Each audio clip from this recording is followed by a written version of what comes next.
وإذ قال الله يا عيسى ابن مريم أأنت قلت للناس اتخذوني وأمي إلهين من دون الله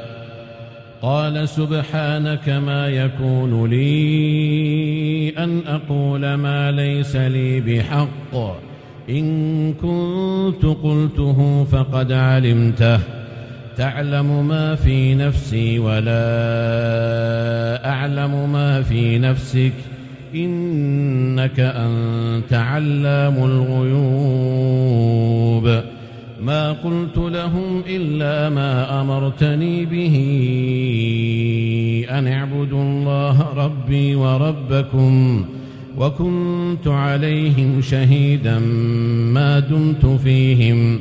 فلما توفيتني كنت أنت الرقيب عليهم وأنت على كل شيء